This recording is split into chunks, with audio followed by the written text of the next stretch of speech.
In classical mythology, you find the Cyclops quite often, but never the size we made him. We tried to give him a proportion so that people would find him rather awesome. And I think he worked out quite well, particularly when he had an encounter with the dragon.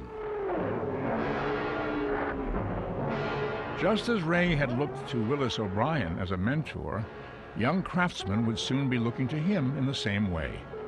Dennis Muren, who has gone on to win 8 Oscars among them.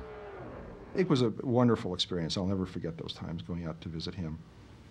And one time I was looking around in his garage, and up in the rafters of the garage something was sticking out. There was like a wooden skull of something going behind some boxes. I couldn't see what it was, and it was all in pieces, and it was the dragon from the Seventh Voyage of Sinbad. And I just thought, oh, what a sad end for such a wonderful creature. There was almost a note of irony. I mean, I thought the Cyclops, I liked him. I didn't like getting beaten by the dragon, which was more ruthless. I absolutely believed in the reality of the worlds he created, the marriage of the live and stop motion. Ray's dreams ranged far and wide. As a youth, he had wanted to retell the David and Goliath story. He went so far as to make this test footage for a Baron Munchausen film. He loved vast contrasts in scale. They could be charming, as well as terrifying.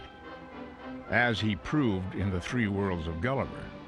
Since he and Schneer couldn't afford major movie stars, these figures, stars in the world's collective consciousness, stood in for them, very successfully.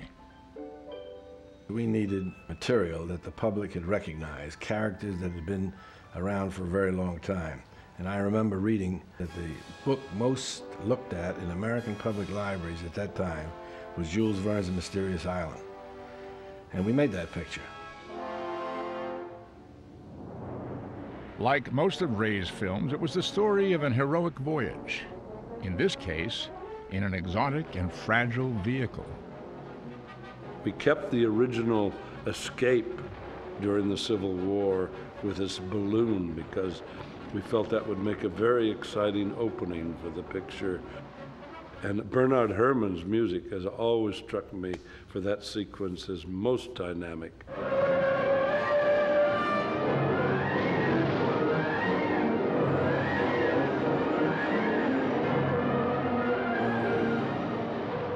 Actually, the story that we received was How to Survive on a Desert Island, which was basically Jules Verne's original concept. But we felt we could improve it by, and make it much more interesting than just survival type of picture, by incorporating some strange creatures in it.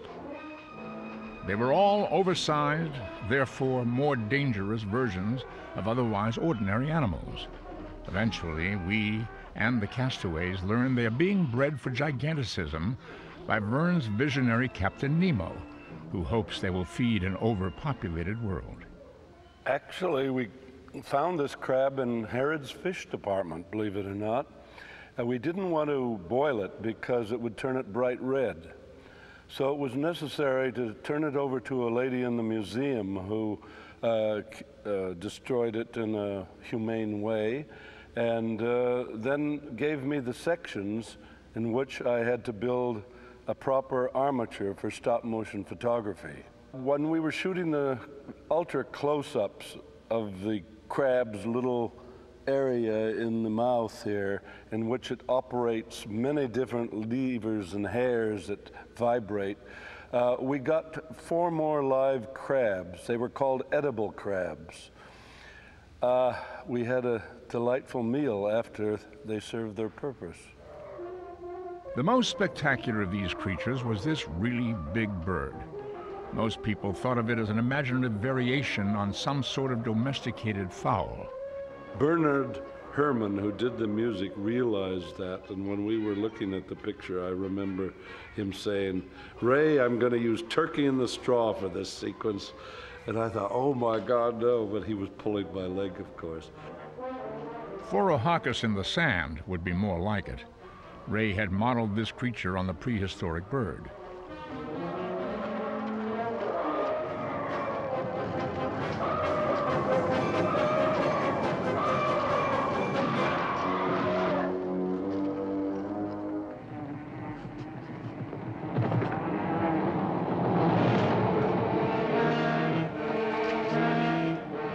There's nothing funny about a giant bee. It's all too easy to imagine what his sting would feel like. He also had plenty of bare flesh for a target. Get in the honeycomb. We had a sequence where the bee sealed them in the honeycomb.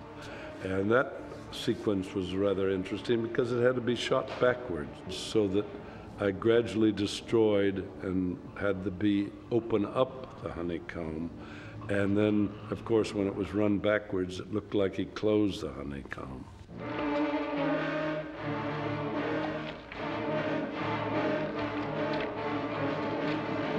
Sealing us in.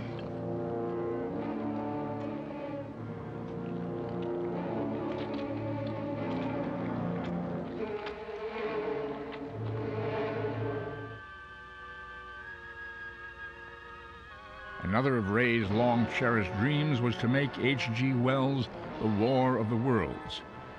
This magnificent group of conceptual drawings suggests he would have taken a witty approach to one of science fiction's basic texts. This model of one of the aliens who invaded Earth implies a certain sympathy for these creatures. So does the test footage he made. It is of the story's ironic climax, showing the fearsome man from Mars succumbing to an ordinary earthly illness from which he has no immunity.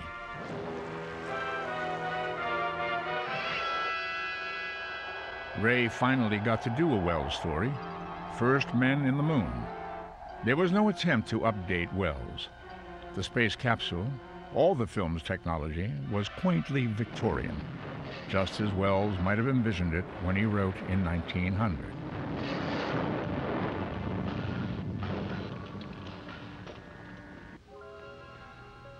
The moon's inhabitants were designed to follow Wells' descriptions very closely. H.G. Wells did suggest that perhaps the ant-men grew intelligence far in advance to the human race on Earth.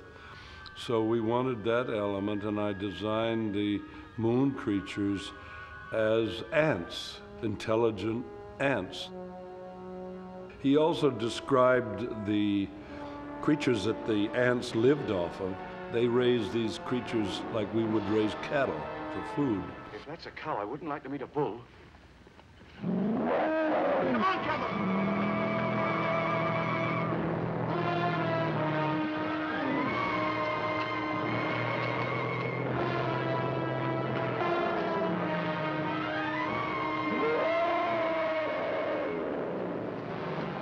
Dr. Cavor, the expedition's leader, was played by Lionel Jeffries. The Moon Men study the stranger in a kind of super X-ray machine. Ray's pre-production sketches didn't imagine Jeffries, but like the film itself, the actor caught the adventurous idealism of a more innocent age. Man, we come from Earth, many hundreds of thousands of miles away. No, it doesn't mean a thing, nothing at all. Man. Yes! Man! Do you hear that? They're trying to communicate with us. Why, that's imperial! It's absolutely man! From hundreds and thousands of miles away! Man. From Earth. That's splendid! It's splendid! It's absolutely imperial. Yes! Oh, my dear fellow, it is! It's absolutely imperial! I've seen some of the fantasy films before, but none of them sort of had the sort of awe that the Ray Harryhausen movies had because of the fact that they're characters. There are synthetic characters that are alive, that are moving around in the sets with you, and that are affecting real people that are obviously can't possibly be real.